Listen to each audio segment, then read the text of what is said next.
नमस्कार, मी चंदू भैया. मला धडगावच्या काही लोकांनी धडगाव वडपड्या नगरपंचायतीने काही घरांना किंवा काही प्रमाणामध्ये कर आकारणी जास्त केली अशा तक्रारी केल्या होत्या. खरं म्हणजे धडगाव याच्यापूर्वी नगरपंचायत 10 वर्ष झाले व्हायला, 5 वर्ष झाले व्हायला आणि ही सेकंड टर्म सुरू आहे. त्याच्यापूर्वी ग्रामपंचायत होती. ग्रामपंचायतीमध्ये अत्यंत नाममात्र कर लोकांना लागतो. त्याच्यामुळे लोकांना इथेच देखते लोकांना कर भरायची सवय नाही आहे एवढी. त्याच्यामुळे थोडाफार त्रास होतो. पण धडगाव वडपड्यामध्ये जर जास्तीची कर आकारणी झाली असेल, मला विजू पराडके, गणेशदादा पराडके, बंटी पाटील या सगळ्यांनी आणि नागरिकांनी एक निवेदन दिलं. त्या निवेदनावरून मी काल या राज्याचे उपमुख्यमंत्री व आमचे सर्वांचे नेते आदरणीय एकनाथराव शिंदे साहेबांना भेटलो आणि एकनाथराव शिंदे साहेबांकडनं मी त्या धडगावच्या घरपट्टीला स्थगिती घेतली आहे. त्याच्यामुळे ही वाढीव घरपट्टी आता धडगावच्या एकही नागरिकाला भरावी लागणार नाही. काही लोक राजकारण करतात आहे, आता ते पण नगराध्यक्ष राहिलेले आहेत, त्यांना माहिती आहे नगरपालिका कशी चालवतात. परंतु त्यांचं म्हणणं आहे की शिक्षण कर, एकही शाळा नाही तरी शिक्षण कर लावलं. शिक्षण कर नगरपालिकेच्या हातात नाही किंवा नगरपालिकेला मिळत नाही. ज्या कमर्शियल वस्तू आहे, जिथं व्यवसाय होतो, ती दुकान असेल, कॉम्प्लेक्स असेल, तर त्याला शिक्षण कर लागतं आणि शिक्षण कर हा शासनाला वसूल करून द्यावा लागतो. नगरपालिकेला मिळत नाही. त्याच्यातली एक पै नगरपालिकेला मिळत नाही. शिक्षण कर हा शासनासाठी आहे, रोजगार हमी कर हा शासनासाठी आहे. फक्त मालमत्ता कर हा नगरपालिकेचा संबंध येतो किंवा पाणीपट्टी कर हे नगरपालिकेच्यासाठी आहे. पण असो, काही ना काही प्रमाणामध्ये लोकांना जास्त वाढ झालेली वाटत होतं आणि लोकांचा गैरसमज नको, लोकांमध्ये असंतोष नको, अशी शिवसेना पक्षाची बी भूमिका होती. आणि म्हणूनच नगरविकास मंत्री शिवसेनेचे असल्याने मी काल त्यांच्याकडनं माझ्या पत्रावर आणि जनतेच्या निवेदनावर स्थगिती घेतली आहे. मी आत्मविश्वासाने सांगेन लोकांना की 100% तुम्हाला जास्त घरपट्टी भरावी लागणार नाही.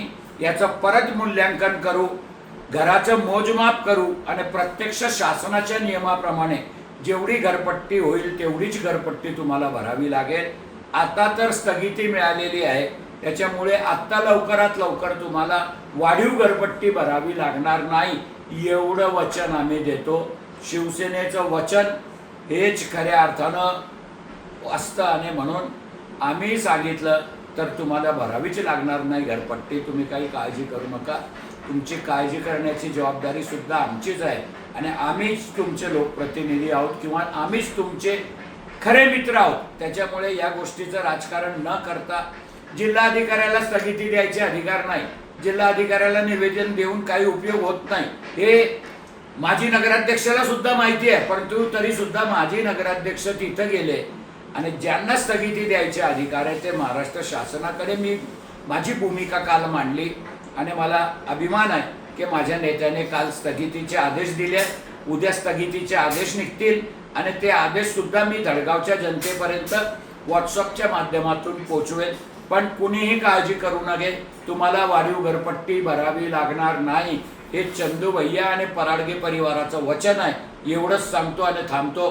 जय हिंद, जय महाराष्ट्र. नमस्कार, मी लतेश मोरे.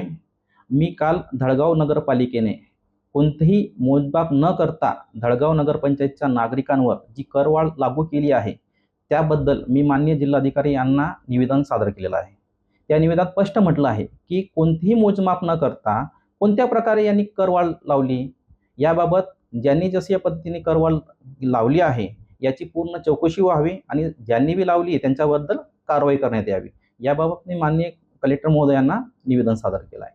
त्याच्यामध्येच काल मी एक व्हिडिओ प्रसारमाध्यमावर पाहिला आणि त्याच्यात असं म्हटलं गेलं की आम्ही बी नगराध्यक्ष होतो, आम्हीही नगरपालिका चालवली आहे. हो, आम्ही नगरपालिका चालवली.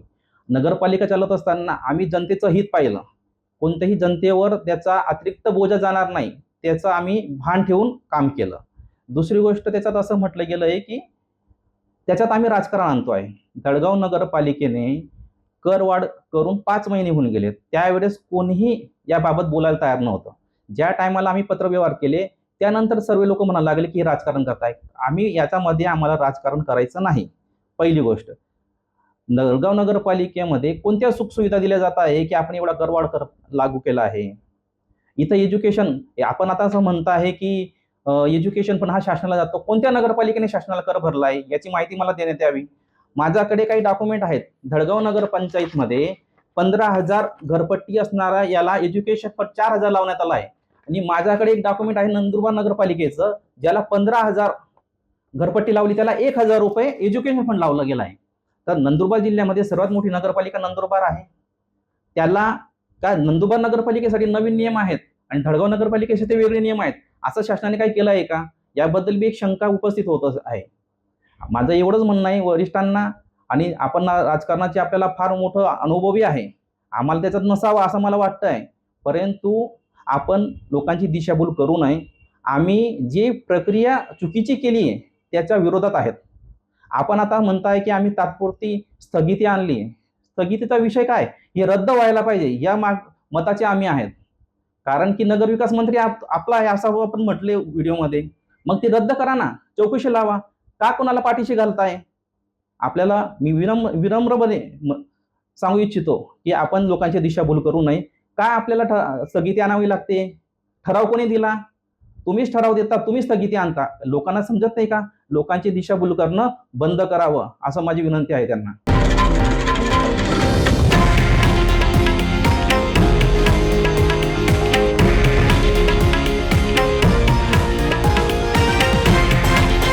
हे आहे देशातील नंबर 1 न्यूज नेटवर्क आणि आपण पाहत आहात TV9 मराठी, एकमेव.